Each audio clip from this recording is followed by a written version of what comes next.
Hello students, welcome back to my class, and today in this session 6 I will discuss about soil. Okay, so in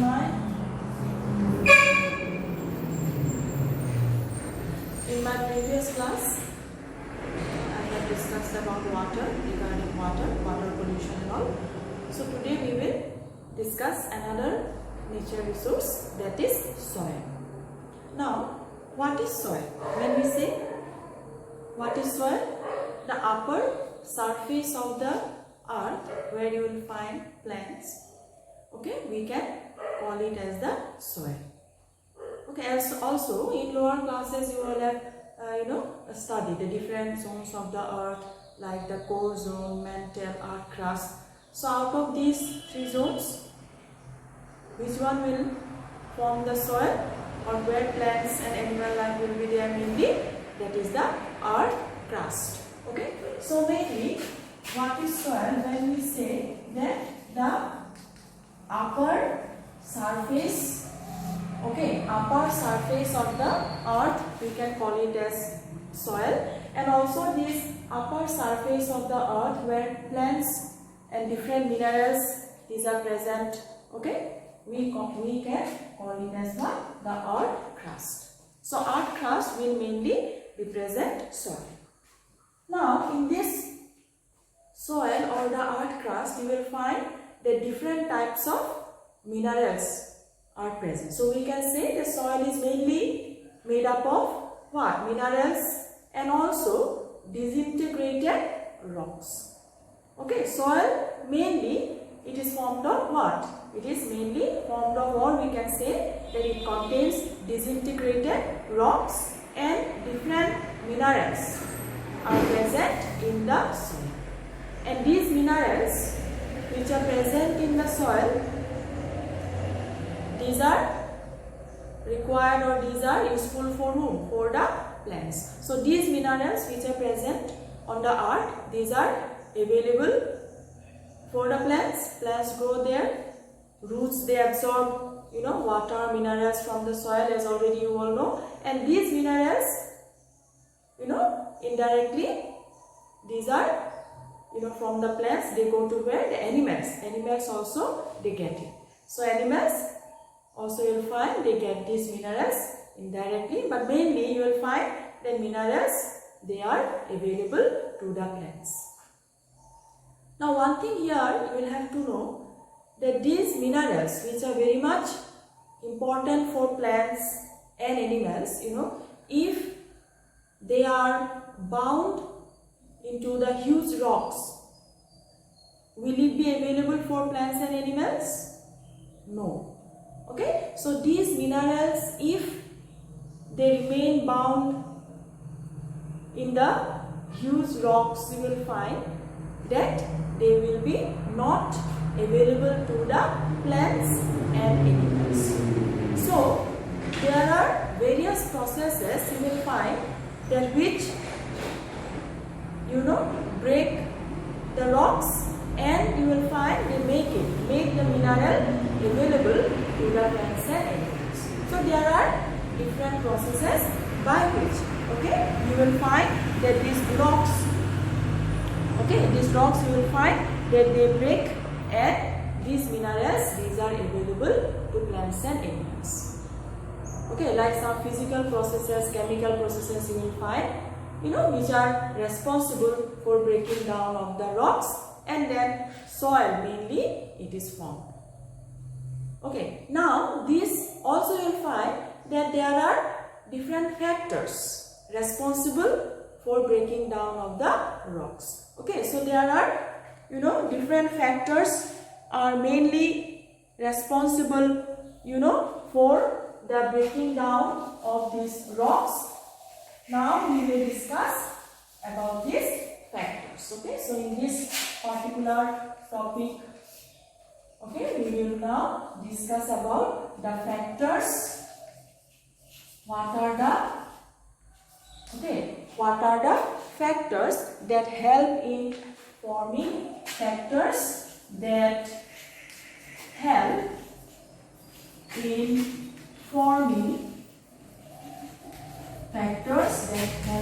forming soil. Okay, what are the factors that help in forming soil? So the first important factor, number one, that is the sun.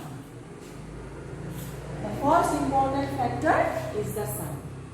So how sun is responsible for breaking down of the rocks? How? That is the uneven heating of the earth surface. Okay, so sun, because of the sun you will find that there will be uneven heating of the earth surface. That means some part of the earth, it will become hot. Some part you will find that it will remain cold, because the earth's surface, it is not same throughout. Okay, there are ups and downs you will find, and because of this uneven heating of the earth's surface, you will find that the rocks, it breaks, or we can say that there are cracks. Okay, cracks appear on the earth's surface. Okay, so the first important factor, that is the sun, which brings about uneven heating of the earth's surface, and this uneven heating of the earth's surface, it causes some cracks, on the earth's surface, and later these cracks, it becomes bigger. Okay, then smaller particles, these are, of the rocks, you will find that these are carried out by wind, water, and all this. So sun is mainly one important factor for breaking down of the rock due to uneven heating of the earth's surface. Then we can say the next factor is water. So water is also responsible for breaking down of the rocks. How?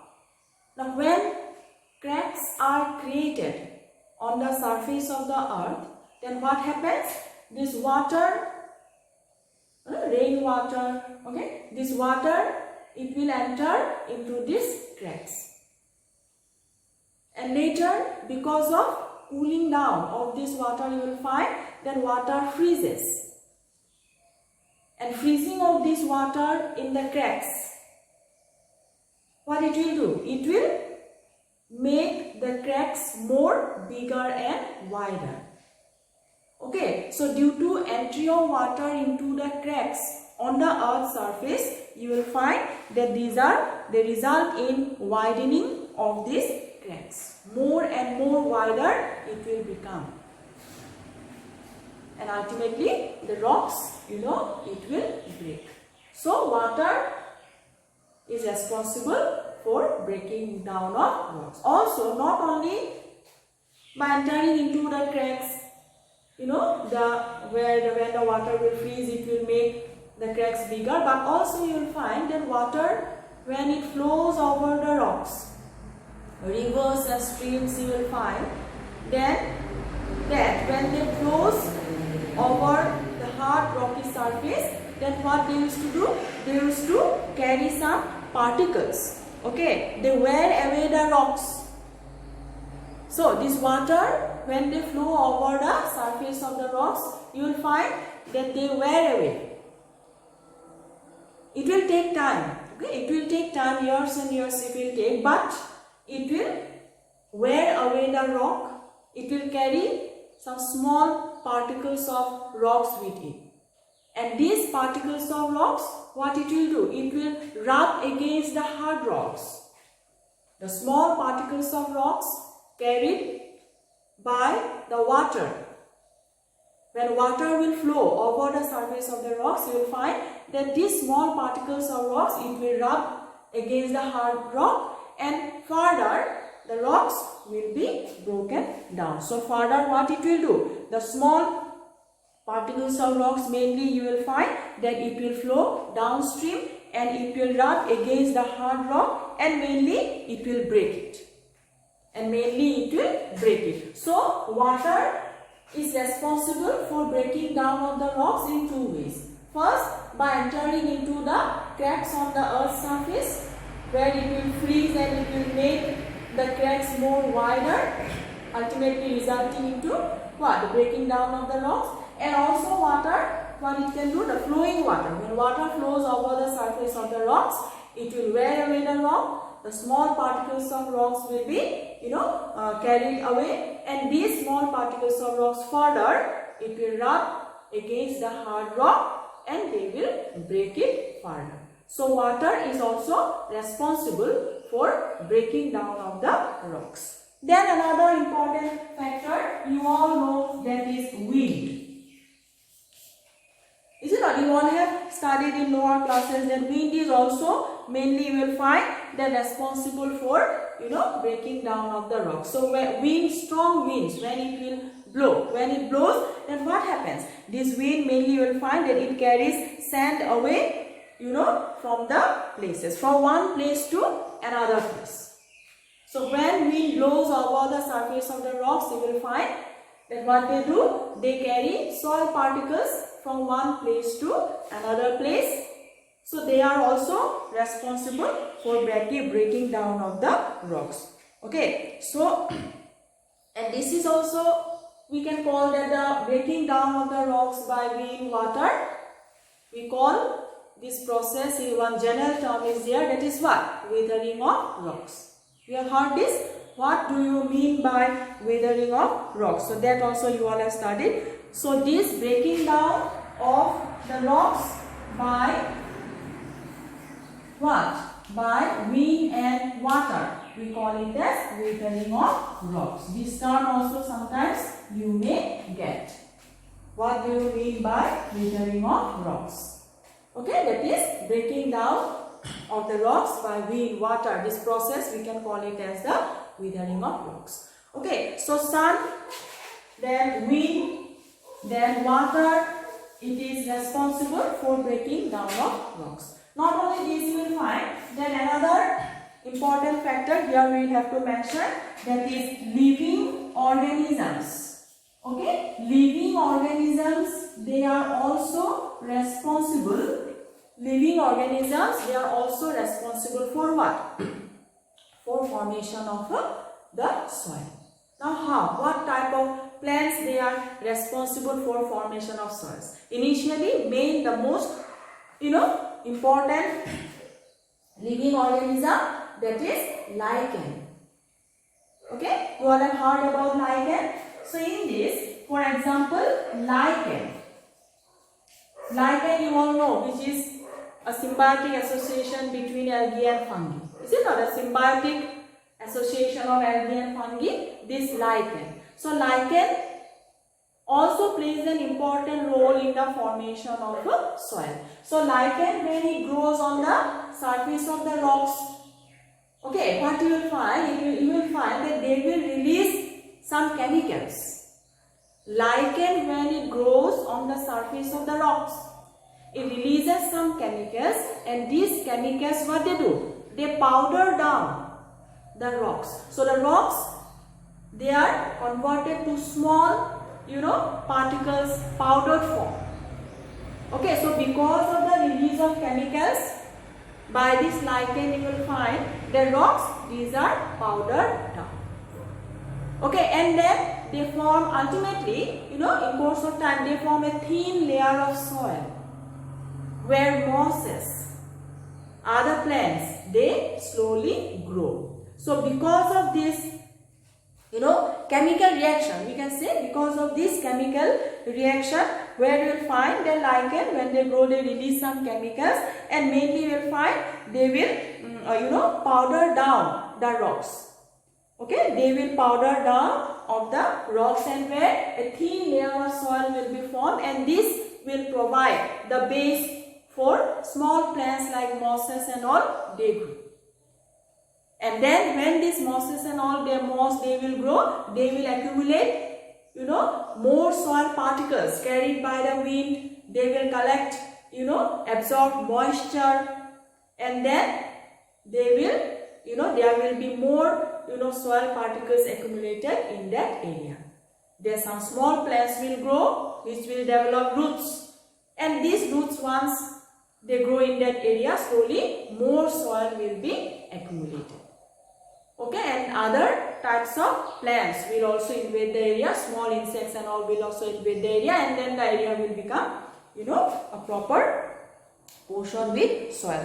Okay, so these living organisms, mainly lichen, you will find that they are also responsible, for formation of soil. So these are some important, factors which help in the formation of soil. Now soil mainly contains what? Okay, mainly we can say the soils actually, they will first thing, soil mainly, contains, okay, soil contains what? Number one, the particles, soil particles, okay, or we can say soil contains what? Particles, okay, particles of rocks, is it not? Particles of rocks. Then also it will contain, as already you all know, humus will be present there. So we can say soil will also contain decayed organic matters. Soil will also contain, okay, decayed organic, matters, or we can say decayed living organisms. Okay, decayed soil will also contain decayed living organisms, and another important thing, that is humus, which is formed of the dead and decaying organic matter. Okay, so mainly soil contains particles of rocks, decayed living organisms, and also you will find humus. And the main, now you see that there are different types of soils: loamy soil, sandy soil, clay soil you will find. So different types of soils you will find. Mainly it depends on what? It depends on the size of the soil particles. The types of the soil, there are other factors, but mainly the type of the soil, it depends on what? It depends on the size of the soil particles. And the structure of the soil, mainly it will depend on the content of humus, which makes the soil more fertile. Okay, so humus will also play an important role, mainly in determining the structure. So the structure is mainly decided by the amount of humus and also the microscopic organisms. Okay, so today we have discussed about soil. What is soil? Okay, how soil is formed, what are the different factors responsible for the formation of soil, and how the structure and the type of the soil, it is determined by what. So in my next class we will discuss about soil pollution, and also we will take another point. Okay, so today I will wind up here.